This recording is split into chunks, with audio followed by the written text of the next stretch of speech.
Yuan Ji is our next speaker. He's an associate professor at the Institute for Network Sciences and Cyberspace at Tsinghua. He's working on the sustainable and safe scaling of satellite internet under physical space constraints. Sounds interesting. And he's going to be talking about Tiny Leo. It's a really cool idea. All yours. All right. Thanks for the introduction. So, hello everyone. I'm Jie from Tsinghua University. So, this talk is about the sustainable scaling of satellite networks in crowded orbits. We're going to look at how to build a small-scale satellite network to meet global internet demands at low costs for sustainability, affordability, and efficiency. So we know that the internet from space is no longer science fiction. As you have seen in the previous talk, low Earth orbit mega-constellations like Elon Musk's Starlink are connecting millions of users with tens of thousands of satellites for high-speed internet access, which is a great success. Besides Starlink, more LEO mega-constellation networks such as OneWeb and Kuiper are also under planning on deployment to catch up with Starlink. However, this success is not without concerns. The manufacturing, launching, and operation costs of LEO mega-constellations are prohibitive for most ISPs and even countries. This barrier to entry leads to a monopolistic global LEO network market by very few tech giants, which concerns regulators and developing countries.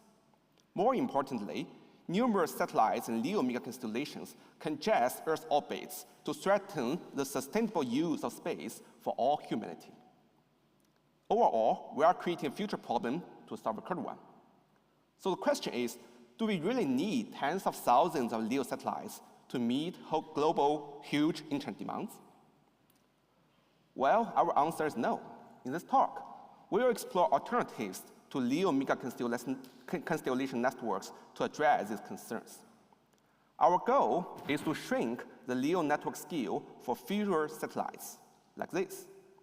Meanwhile, this small-scale LEO network should retain comparable utility, performance, and resiliency to mega-constellations at the global scale.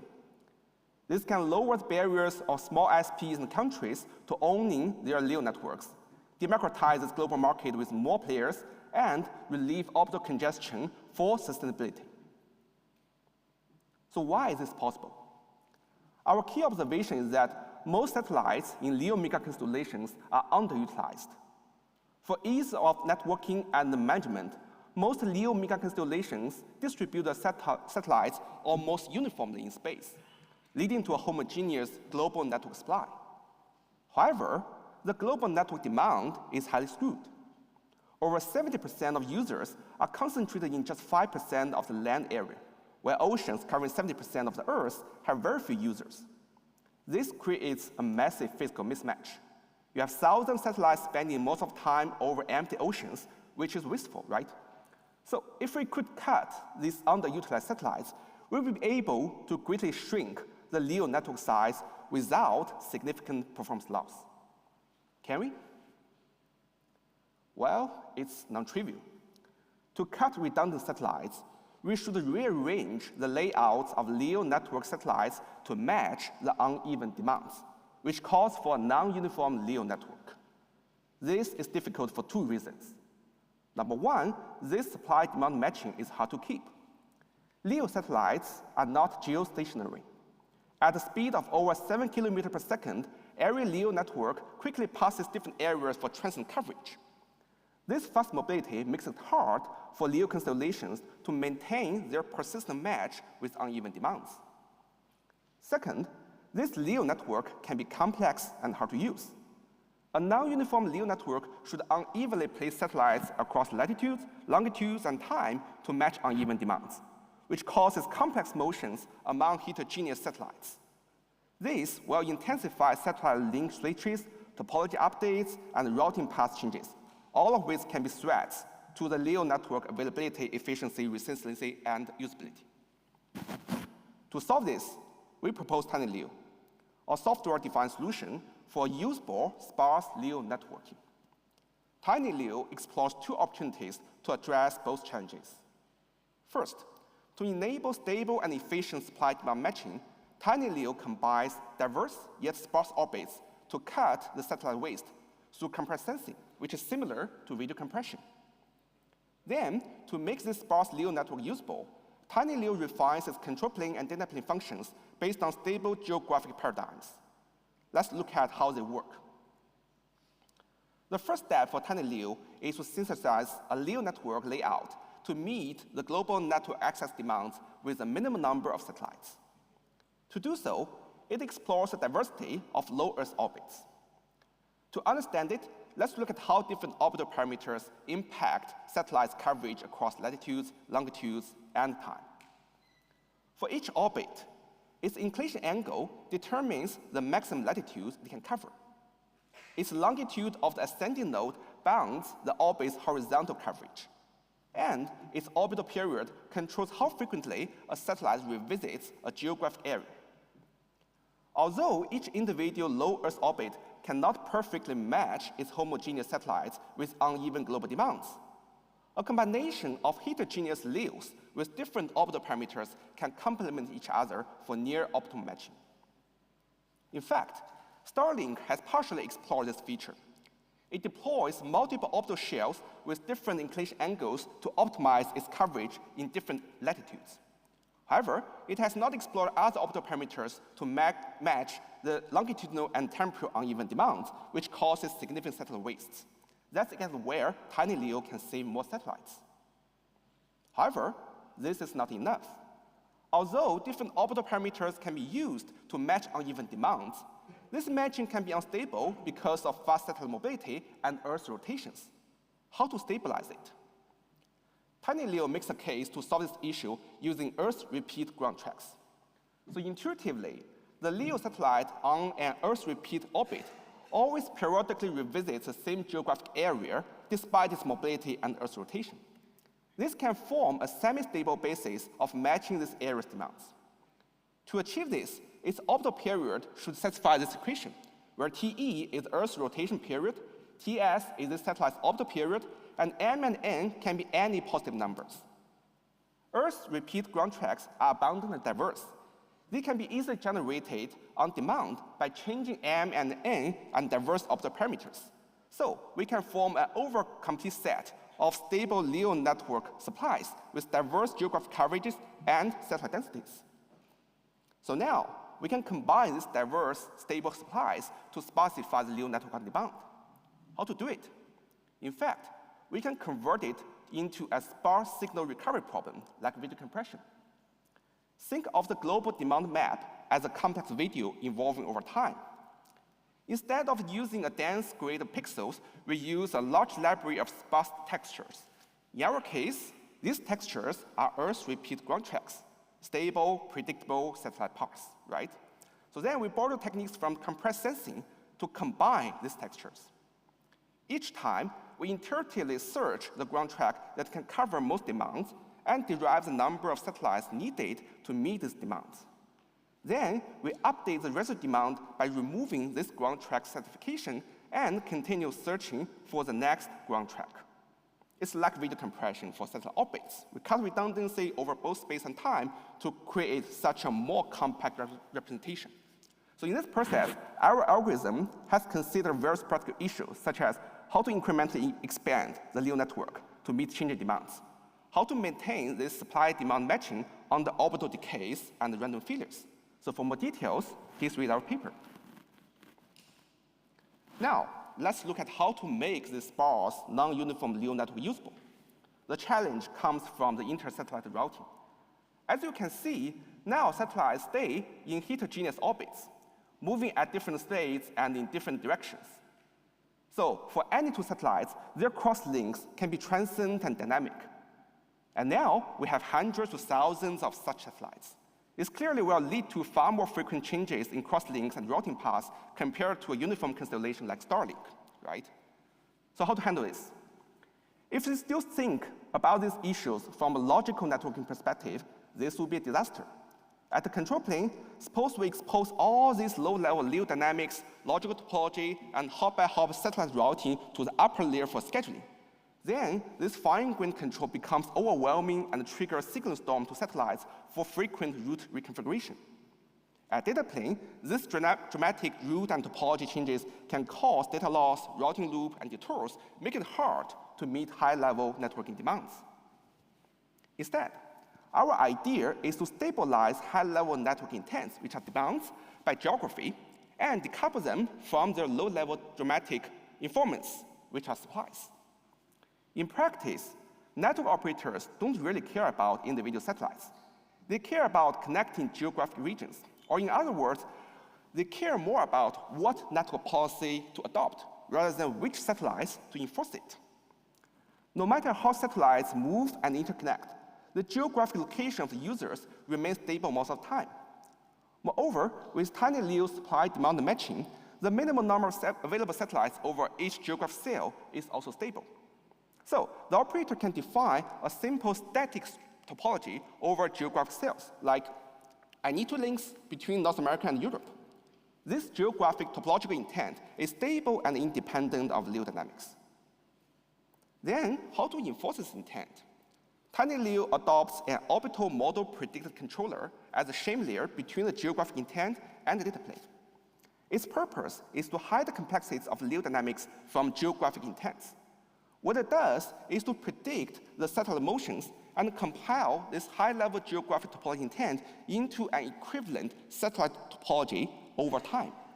This is realized with a three-stage stable matching. First, based on orbital prediction, it allocates each cell's satellites to its neighboring cells as gateways. Then, match each gateway to its neighbor satellites for intra-domain routing, and connect satellites inside each cell as a ring for intra-domain routing. In this process, it seeks to stabilize the LEO topology as long as possible based on orbital motion predictions. For more details, you can read the paper. Then, how to enforce routing on top of this time-changing topology? Tiny LEO shifts its responsibility from control plane to data plane. Because each satellite's data plane is closer to LEO dynamics than control planes, this separation of concern can increase the network availability, speed up failure recoveries, and lower the control overhead. It eliminates route recomputation, reconfiguration, and control plane, which saves a lot of signaling cost. To achieve this, Tiny LEO builds its data plane with geographic segment routing, which is an extension of SRv6 by geography. The route intent defined by the control plane is a list of geographic cells, not specific satellites. So it can support flexible routing paths due to its south routing nature. How to enforce it? When a packet arrives at a satellite covering a cell, say North America, it can forward this packet to any satellite covering the next hop cell, say Atlantic Ocean. So specifically, upon receiving a packet, if the satellite has a direct cross-link to the gateway satellite covering its next hop cell, it immediately forwards the packet through it. Otherwise, it uses the inter-domain ring to clockwise pass its packet to its next neighboring satellite inside the same cell. Since this ring connects all gateway satellites of each cell, the packet is guaranteed to eventually reach a gateway destined to the next hop cell for successful delivery. This any-cost is purely based on the geographic cell list. It's independent of satellites to eliminate the need of frequent route updates. Suppose some satellites covering aerial crashes, this geographic any-cost can locally reroute these other packets over the area for fast failovers. So we have implemented Tiny LEO as a community toolkit for open research and experiments. This toolkit can be used to synthesize sparse LEO networks on demand, specify high-level networking intents by geography, enforces intents at runtime with orbital model predictor controller, and conduct per-packet emulations with hardware in the loop. So if you're interested, you can download the code here. We have evaluated Tiny LEO uses community toolkit and compared with Starlink, the largest LEO network in operation. So compared to Starlink, Tiny LEO meets the same global network access demands with 2.0 to 7.9 times fewer satellites. It's a direct result of eliminating underutilized satellites. We are placing satellites where they are needed, not everywhere. We also found that Tiny LEO can save more satellites with two more opportunities. First, as evidenced by our starting measurements, LEO network user activity around the world exhibit clear diurnal fluctuations. So by considering this demand dynamics, Tiny LEO can save 700 more satellites compared to its savings under the same worst-case demand baseline. And second, as more demands are satisfied, meeting the remaining demands becomes more expensive. LEO networks added to meet these residual demands are more likely wasted when they later move to other already satisfied areas, right? So if the operator can slightly lower its network availability goal, say from 4 nines to 3 nines, TinyLeo can save hundreds of more satellites. Of course, this is the trade-off. Then let's look at TinyLeo's network usability. Here we show two different geographic topology intents. In both cases, TinyLeo's orbital model predict controller can constantly enforce them over dynamic LEO satellites. This topology remains fixed in this process, the geographic topology, which allows the operator to optimize the traffic engineering policy on a stable basis. By hiding low-level dynamics, we eliminate the storm or routing updates required by traditional controllers over logical LEO networks. This cuts the total signal messages by 1 to 3 orders of magnitude. Then how about data plane? Here we showcase 3 geographic routing intents enforced by TinyLeo: the shortest path, the cross-oceanic traffic loading, and multi-path routing policies. In all cases, TinyLeo correctly enforces geographic routing intents despite LEO dynamics. Its SRv6-based geo-segment endcast stabilizes operator routing intents, who can then focus on routing optimization without worrying about low-level LEO dynamics.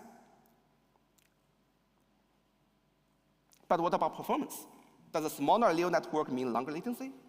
Not necessarily, because remember that the cell-by-cell route is bounded by each cell's diameters, right? So this can surpass the route stretch to 1.29 compared to a LEO mega constellation, so it's acceptable. And thanks to this geo-segment endcast, we can locally recover from link failures in tens of milliseconds, which is orders of magnitude faster than a centralized controller-based failure recovery. So in conclusion, TinyLeo explores alternatives to LEO mega constellations for sustainable and affordable LEO network under resource constraints. It specifies LEO networks through supply-demand matching and makes it usable for using various refinements of control plane and data plane functions. So we hope TinyLeo can inspire more community efforts to enable affordable LEO networks for small ISPs, democratize the market with more players, and strive for a sustainable internet from space for all community. That's all. Thank you very much. I'm happy to answer questions.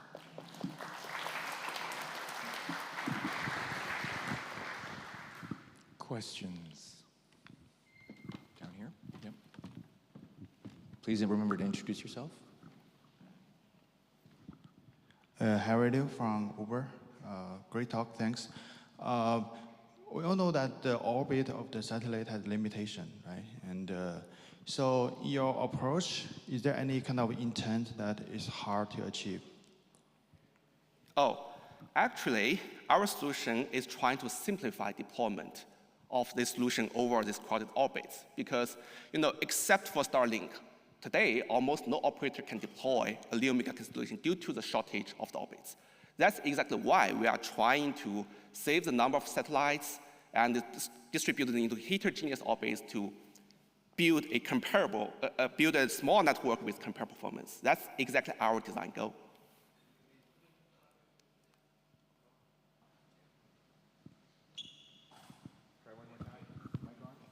So you mean you didn't find any, so you can support any kind of demand pattern and intent, to your knowledge? That's the design goal. You specify a traffic matrix of demand, and we try to build a sparse LEO network to satisfy this demand. Okay, thanks.